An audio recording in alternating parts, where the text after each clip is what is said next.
I had the privilege of greeting President Trump on my recent visit to Pyongyang, North Korea.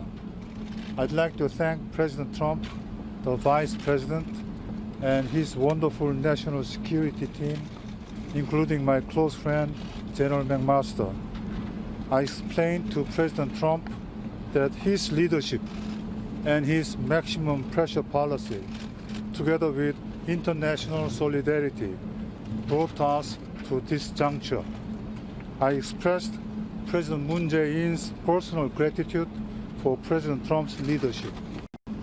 I told President Trump that in our meeting, North Korean leader Kim Jong-un said he is committed to denuclearization.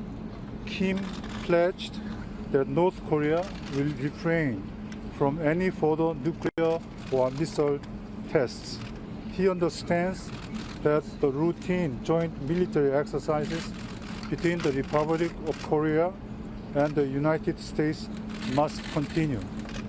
And he expressed his eagerness to meet President Trump as soon as possible.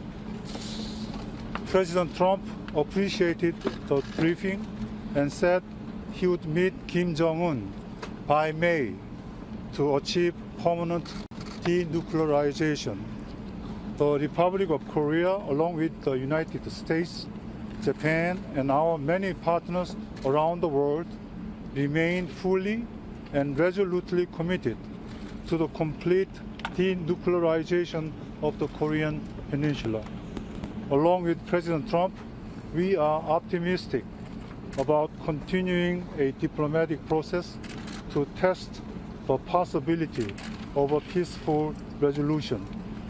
The Republic of Korea, the United States, and our partners stand together in insisting that we not repeat the mistakes of the past, and that the pressure will continue until North Korea matches its words with concrete actions.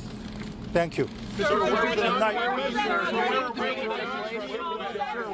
All right, that was a stunning statement. Let's just start with the most stunning part. That was the National Security Advisor for South Korea, Jong, and he is saying that in his meeting with President Trump expressed his eagerness to, Kim Jong-un expressed his eagerness to meet President Trump as soon as possible, and President Trump responded saying yes.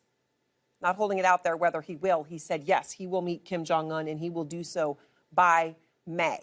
That is an incredible thing, and I don't think there's anybody watching this or any expert on Korea who expected that response at this time. Pretty stunning.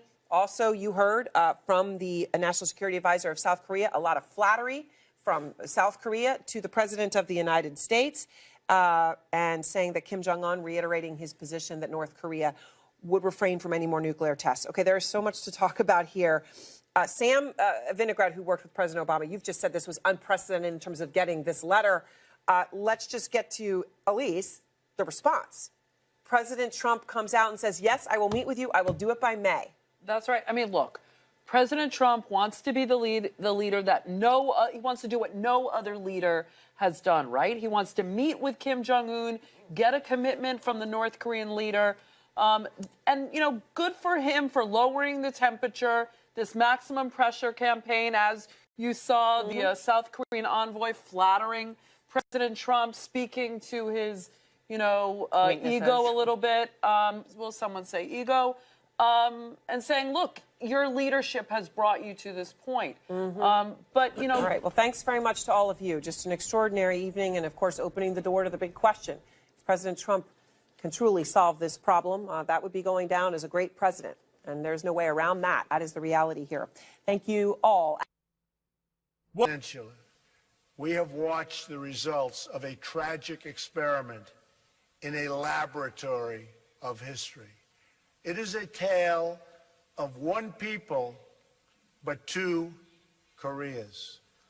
One Korea in which the people took control of their lives and their country and chose a future of freedom and justice, of civilization and incredible achievement.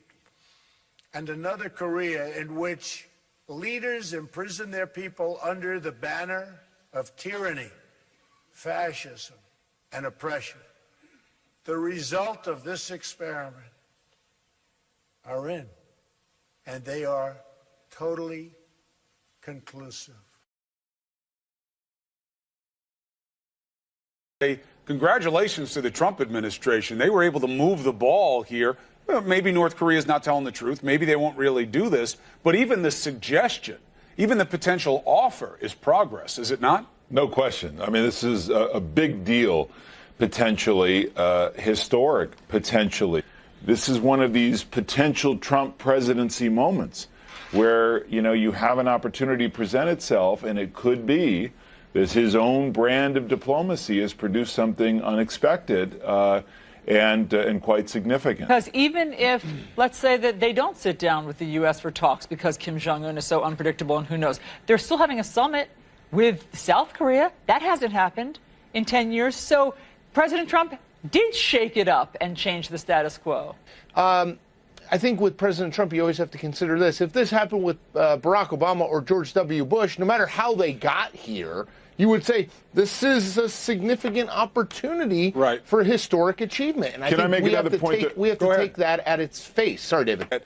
No matter how this comes to be, you have to give credit to the administration. That's now, right. There is the question of whether or not this is happening because of Trump's unorthodox, chaotic, or any of the other benign words we use to describe what seems to be unexplainable in his behavior sometimes, or it happened, Chris, despite it. Maybe this happened despite it. But it's Maybe still it the happened administration. I mean, no, he still gets the credit. I, for one, who have been raising the specter of a deadly encounter on the Korean Peninsula, would certainly praise this administration if they can get to a point where diplomacy and sanctions work. That would be a